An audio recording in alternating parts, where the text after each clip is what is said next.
নমস্কার। যুক্তি তর্ক সঙ্গে অর্কয়ে আপনাদের স্বাগত। আপনাদের সঙ্গে আমি অর্কপ্রভ সরকার। সিস্টার নিবেদিতাকে সাংবাদিকরা একবার জিজ্ঞাসা করেছিলেন ঠাকুর শ্রী শ্রী রামকৃষ্ণ পরমহংস এবং স্বামী বিবেকানন্দর মধ্যে কি পার্থক্য। সিস্টার নিবেদিতা যে উত্তরটা দিয়েছিলেন তা ঐতিহাসিক। ভারতবর্ষ বিগত ৫,০০০ বছর ধরে যে পথে চলেছে তার প্রতিকৃত শ্রী শ্রী রামকৃষ্ণ এবং আগামী ২৫০০ বছর ধরে যে পথে চলবে তার দিক নির্দেশ দিয়েছেন স্বামী বিবেকানন্দ। এই গৌরচন্দ্রিকাটুকু করলাম কেন সেটাই আপনাদের বলবো। তার আগে আপনাদের স্বনির্বন্ধ অনুরোধ, চ্যানেল সাবস্ক্রাইব করবেন, থ্যাঙ্কস বাটনে ক্লিক করতে ভুলবেন না। দেখুন, মুখ্যমন্ত্রী হিসাবে শপথ নেওয়ার পর প্রথমবার বেলুর মঠে গেলেন শুভেন্দু অধিকারী। রামকৃষ্ণ মন্দিরে পুজো দিলেন, স্বামী বিবেকানন্দর ঘর দেখলেন, শ্রী শ্রী সারদা মায়ের ঘরে গিয়ে প্রণাম করলেন, রামকৃষ্ণ মঠ মিশনের অধ্যক্ষের সঙ্গে একান্তে কথা বললেন, আশীর্বাদ নিলেন। অর্থাৎ এই যে রামকৃষ্ণ মঠ মিশন, স্বামী বিবেকানন্দ, ঠাকুর, মা, এরা তো আমাদের শক্তি যোগায়, এরাই তো আমাদের অনুপ্রেরণা। ঠিক জায়গা থেকে অনুপ্রেরণা নিতে গিয়েছিলেন শুভেন্দু অধিকারী। দেখুন, একটা ঘটনা আপনারা মানবেন কি মানবেন না আমি জানি না, কমেন্ট বক্সে লিখবেন দয়া করে। যে আজকালকার দিনে ছেলেমেয়েরা অত তো আর মন্দির টন্দির যেতে পারে না, সময় নেই, কাজের চাপ। তাদের বহু ছেলেমেয়ের মানি ব্যাগে পার্সে দেখবেন ওই তিনটে ছবি একসঙ্গে, ঠাকুর, মা, স্বামীজি। কখনো মানি ব্যাগে, কখনো যে টেবিলে বসে তারা কাজ করে বা পড়াশোনা করে সেখানে। অর্থাৎ ঠাকুর, মা এবং স্বামীজির যে প্রভাব আমাদের মধ্যে অনস্বীকার্য। তো আরে আমরা তো আর বামপন্থী নই যারা ঠাকুর রামকৃষ্ণকেও নানাভাবে উত্ত্যক্ত করেছিল। বিবেকানন্দকেও ছেড়ে কথা বলেনি, রবীন্দ্রনাথকে ছেড়েও কথা বলেনি। আমরা সনাতনী ভাবধারায় উদ্বুদ্ধ মানুষ। তাই শপথ নেওয়ার পর প্রথমবার মুখ্যমন্ত্রী হিসাবে রামকৃষ্ণ মঠ মিশনে যাওয়া, বেলুর মঠে মঠ মিশনের অধ্যক্ষের সঙ্গে কথা বলা, তার আশীর্বাদ নেওয়া, এটা খুবই তাৎপর্যপূর্ণ। এটা শুভেন্দুবাবুকে তার আগামী দিনের পথ চলার পাথেও দেবে। অসম্ভব পরিশ্রম করছেন, কারণ অদৃষ্টের সঙ্গে অভিসারের ৭৮ বছর পর একটা সুযোগ এসছে বাংলাকে ঘুরে দাঁড় করানো। সেখানে শুভেন্দুবাবু নেতৃত্ব দিচ্ছেন, তার মন্ত্রিসভার অন্য সতীর্থরাও আছেন, বিজেপির পরিষদীয় দলেরও সবাই আছেন। আমরা চেষ্টা করছি আমাদের সাধ্যমতো গঠনমূলকভাবে সরকারের পাশে দাঁড়াতে, কিন্তু শুভেন্দু অধিকারী দিনরাত এক করে কাজ করছেন।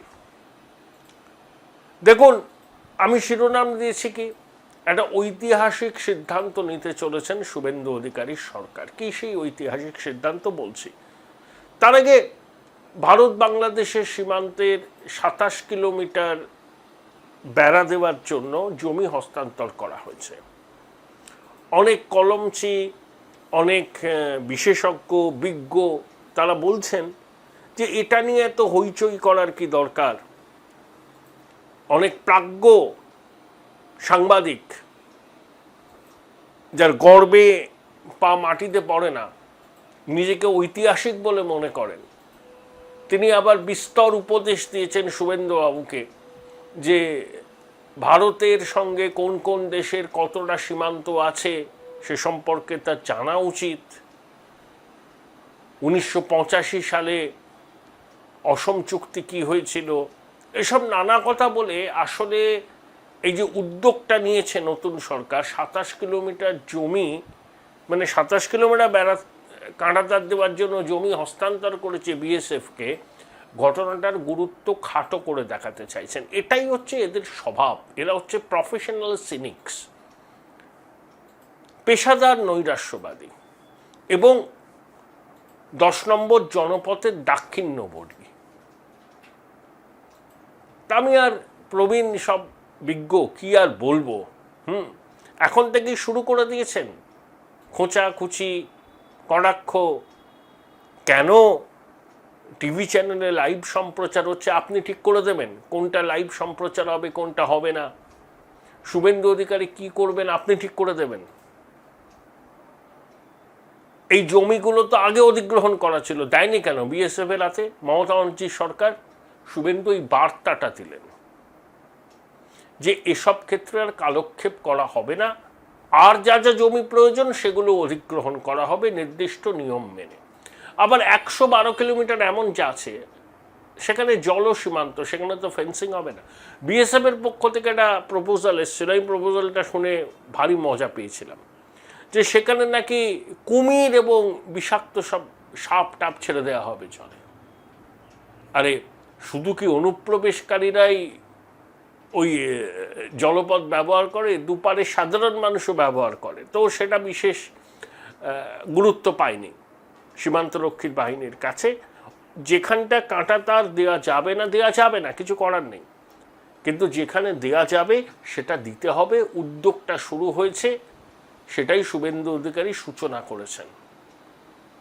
এটা নিয়ে এত তাকে বিদ্ধ করার কোনো প্রয়োজন নেই। সবে তো 2 সপ্তাহ মতো হলো, দেখুন না কি হয়। আবি দেখে হোতা হে কেয়া। আপনারাও সব ওই বর্ধিত ইকোসিস্টেমের সব লোকজন, এবং কি বলবো আর কি, বিজেপির এখানে ক্ষমতায় আসায় আপনাদের গা চিরবির চিরবির করছে। যাই হোক, যে ঐতিহাসিক সিদ্ধান্তটা কি নিচ্ছেন শুভেন্দু অধিকারী? আচ্ছা, রেড রোডে কবে থেকে নমাজ পড়া শুরু হয়েছিল আমি বলতে পারবো না, তবে বাম জমানায় হতো, কিন্তু জ্যোতিবাবু বুদ্ধবাবুরা তো কেউ যেতেন না। মমতা বন্দ্যোপাধ্যায়ের সময় এটা একটা বিরাট ইভেন্ট হয়ে গেল। দিদিমণি সেই মাথায় কাপড় দিয়ে মুসলমান সেজে মমতাজ বেগম হয়ে নমাজ পড়লেন। তারপরে ফেরেব্বাসটাকেও নিয়ে যেতেন, পবিত্র ঈদের নমাজের অনুষ্ঠানে রাজনীতির কথা বলতেন, বিজেপির জুজু দেখাতেন। এটা উনি করে থাকেন। তো এবার শুভেন্দু অধিকারীর সরকার সম্ভবত সিদ্ধান্ত নিয়েছে যে রেড রোডে আর নমাজ পড়া হবে না। দেখুন, রেড রোডে নমাজ পড়তে গেলে বা অন্য কিছু করতে গেলে ফোর্ট উইলিয়ামের পারমিশন নিতে হয়। ফোর্ট উইলিয়াম আগের বার দিয়েছিল পারমিশন এবং বলে দিয়েছিল এটাই শেষবার। যে সংগঠনটি এই ঈদের নমাজের আয়োজন করে, খিলাফত কমিটি, তাদেরকে স্পষ্ট করে বলে দেওয়া হয়েছিল, মানে যা হয়ে গেছে, এবার থেকে আর রেড রোডে নামাজ পড়া যাবে না। তাহলে বিকল্প স্থান কোথায় সেটা শুভেন্দুবাবুদের ঠিক করতে হবে। দেখুন, ব্রিগেডে যদি লক্ষ্যকণ্ঠে গীতা পাঠ হতে পারে, তো ব্রিগেড প্যারেড গ্রাউন্ডে নমাজ হতেই পারে, বা অন্য কোনো জায়গায়। রাস্তা দখল করে নমাজ পড়বেন, এটা কেন হবে? এটা তো হতে পারে না। তো শুভেন্দু অধিকারীর সরকার এই সিদ্ধান্তটা নিয়ে ফেলেছে এবং সম্ভবত সেনাবাহিনীকেও জানিয়ে দেওয়া হয়েছে, ফোর্ট উইলিয়াম কর্তৃপক্ষকে, রাজ্য সরকারের অবস্থান। আগেরবার প্রাক্তন মুখ্যমন্ত্রী নির্মম মহিলা ফোর্ট উইলিয়াম কর্তৃপক্ষের কাছে ব্যক্তিগত স্তরে আবেদন করায় সেনাবাহিনী রাজি হয়েছিল। এবার সরকারের অবস্থান সম্পূর্ণ আলাদা, আর সেনাবাহিনীও বলে দিয়েছে রেড রোডে আর নমাজ পড়া যাবে না। ঠিক করুক বিকল্প জায়গা, সেখানে হবে। আর এবার তো আর কোনো নেতা, মন্ত্রী, মুখ্যমন্ত্রী কেউ তো যাবেন না ওখানে। ধর্মীয় নেতারা যাবেন, তারা নামাজ যেভাবে ওনারা করেন সেভাবে পড়বেন, ব্যাস। দিদিমণি মমতাজ বেগম সেজে ওখানে গিয়ে রাজনৈতিক বক্তৃতা রাখতেন, সেই সংস্কৃতি চিরকালের জন্য বাংলা থেকে বন্ধ হয়ে গেল। আর ওই সংস্কৃতি ফিরবে না। এখন দেখছি তৃণমূলের কিছু অত্যুৎসাহী নেতা বড় বড় বিবৃতি দিচ্ছেন। বুদ্ধবাবুকে মোটা মোটা ইংরেজি বই দিয়ে ইমপ্রেস করে রাজ্যসভার টিকিট বাগিয়েছিলেন যে তরুণ তুর্কি, তারপরে বিপদে পড়ে সিপিএম থেকে তাকে বের করে দেওয়া হয়, তৃণমূলে যান, রাজ্যসভায় গেছিলেন, অর্ধমেয়াদ শেষ হয়ে গেল, বিধানসভায় দাঁড়ালেন, জিতলেন উলুবেড়িয়া থেকে। আমি সংবাদ পত্রে 21শে মে তার বিবৃতি দেখে চমকে উঠলাম। কি বলছেন যে আবাসে ভুরি ভুরি দুর্নীতি হয়েছে, সেই দুর্নীতির দায় স্বীকার করবেন না। ভাবুন, এই কথাটা আমরা কতদিন ধরে বলছি, 100 দিনের কাজ আবাসে ভুরি ভুরি দুর্নীতি হয়েছে, ভুয়ো জব কার্ড দিয়ে কি কাণ্ডটা করেছে তোলামূলের নেতারা সবাই জানেন। এখন ওনার বিবেক দংশন হচ্ছে, উনি সত্যি কথা বলছেন। তার মানে কি প্রমাণিত হলো? এগুলো সব ভণ্ড, স্বার্থপর, একমাত্র নিজেরটুকু বোঝা। সত্যিটা বুঝতে এতদিন লাগলোরই তো। তখন তো কেন্দ্রীয় বঞ্চনা করে চিৎকার করেছিলেন। আর এখন সত্যিটা সামনে এলো, নিজের বিধানসভা কেন্দ্রে গিয়ে বুঝতে পারলেন আবাস যোজনায় বুড়ি বুড়ি দুর্নীতি হয়েছে। নাক্ষদ্দিন পশ্চিমবঙ্গের মানুষের কাছে সত্যিকে মিথ্যে বলে চালানোর জন্য। চুরি হয়েছে, ডাকাতি হয়েছে, এটা সত্যি, এটাকে আপনারা মিথ্যা বলেছিলেন, বিজেপির অপপ্রচার বলেছিলেন। এই তো কদিন আগে আপনারা ওই ফেরেববাসটাকে কি যেন বলতেন, এয়ার অ্যাপারেন্টকে কি একটা নাম দিতেন, ওই সেনাপতির অনুপ্রেরণায় আপনারা ভীষণ রকম নাকি অনুপ্রাণিত ছিলেন।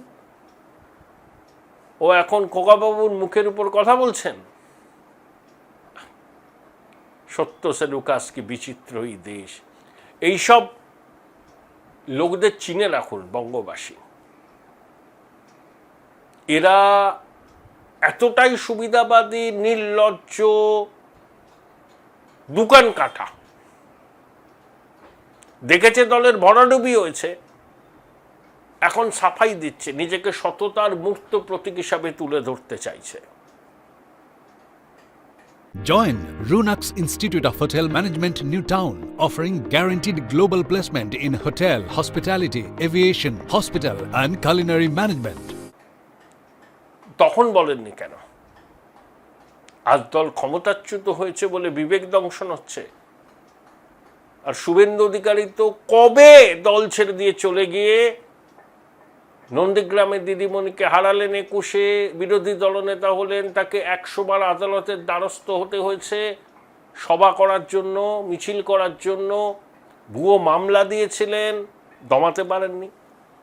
26শে দিদিমণিকে ঘরের মাঠে হারিয়েছেন, ফলাফল 2-0, শুভেন্দু অধিকারী 2, দিদিমণি 0, শুভেন্দু মুখ্যমন্ত্রী হয়েছেন। কি না বলেছিলেন। শিশিরবাবু বর্ষিয়ান মানুষ, বাপ তুলেছিলেন শুভেন্দু অধিকারীর। শুভেন্দুবাবুর মা 85 বছরের কাছাকাছি তার বয়স, বাড়ির সামনে ল্যাম্পপোস্টে মাইক বেঁধে সারা দুপুর শব্দ তাণ্ডব করেছিলেন আপনারা। কই তখন তো বলেননি যেগুলো অন্যায় হচ্ছে? তখন তো বিবেক দংশন হয়নি? এত চুটি চাটতেন আপনারা, আর এখন সব সাধু পুরুষ হয়ে গেছে, সব এক একজন বিবেকবান। আর একটা লোক আছে, সেরা চ্যানেলের মালিক, কাঁথিতে দাঁড়িয়ে তর্জনী উঁচিয়ে শুভেন্দুকে বলেছিল ব্লকের নেতা যোগ্যতা নেই। সেদিনকেও মনে রেখেছিলাম, আজকেও মনে রেখেছি। জবাব পাবেন, যথাসময়ে জবাব পাবেন। এত কুকীর্তি করেছেন আর এত ব্যাংকের টাকা লুটেছেন আর দিদিমণির আঁচলের তলায় আশ্রয় নিয়েছিলেন, ওখান থেকে বের করা হবে আপনাদের। ল্যাজ তুলে পালিয়েছে সব। আর তোলামূলের নেতারা জেনে রাখুন, ইন্দিরা গান্ধীর বেলচি মোমেন্ট এসেছিল, ঘুরে দাঁড়িয়েছিলেন। দিদিমণির কাছে কোনো বেলচি মোমেন্ট আসবে না, আর উনি ঘুরে দাঁড়াতেও পারবেন না। তৃণমূল অতীত। এমনও হতে পারে, I am not ruling out, যে তৃণমূলের একটা বড় অংশ কংগ্রেসে মিশে গেল। আবার হতেও পারে দলকে টিকিয়ে রাখার সাথে মমতা ব্যানার্জি, খোকাবাবু তারা সোনিয়া গান্ধীর সঙ্গে কথা বলে অল ইন্ডিয়া তৃণমূল কংগ্রেসকে ইন্ডিয়ান ন্যাশনাল কংগ্রেসের সঙ্গে মিশিয়ে দিলেন। যেখান থেকে জন্ম হয়েছিল সেখানেই বিলীন হয়ে যাবে, হতেই পারে। কলকাতার মেয়র ফিরোজ হাকিম, তার টক টু মেয়র অনুষ্ঠান বন্ধ, কেউ কোনো কথা শুনছে না। স্মিতা পান্ডে কমিশনার চালাচ্ছেন পুরো প্রশাসন, মেয়র পরিষদদের বৈঠকও হয় না।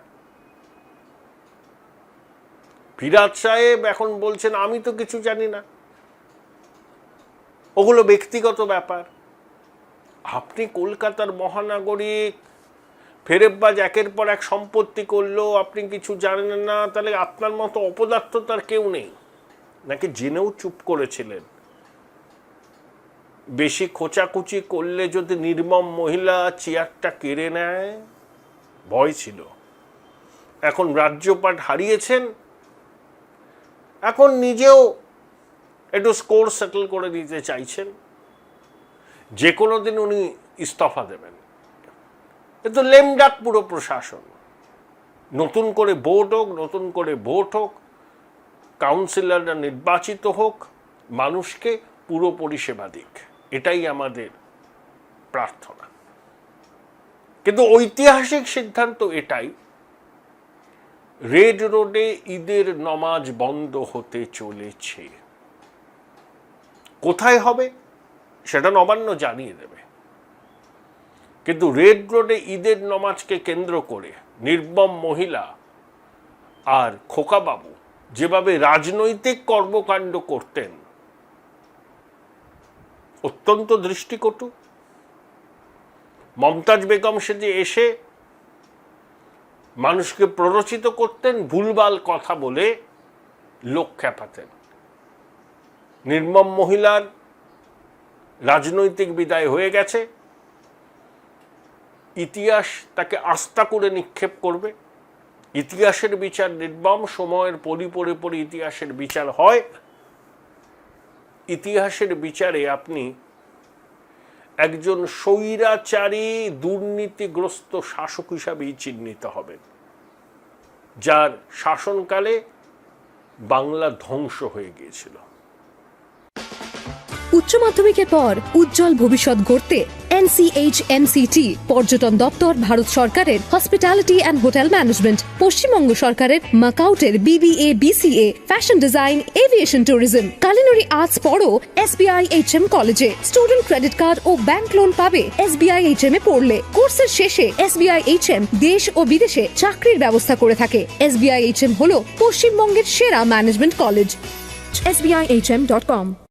বোলপুর শহরের কোলাহল থেকে মাত্র 20 মিনিট দূরেই রয়েছে সুন্দর রিসর্ট, যেখানে পেয়ে যাবে স্পেশিয়াস আর এস্থেটিক্যালি ডিজাইন রুম। তোমরা যারা গ্রুপে যাও তাদের জন্য আছে কমফোর্টেবল গ্রুপ স্টে অপশন, আর কাপলদের জন্য রয়েছে লাক্সারিয়াস সুইট রুম, তার উপর আবার ফ্ল্যাট 10% অফ। এখানে প্রকৃতির মাঝে তোমরা পেয়ে যাবে একটা সুন্দর সুইমিং পুল, ছোটদের জন্য প্লে এরিয়া আর একটা এস্থেটিক সেলফি কর্নার।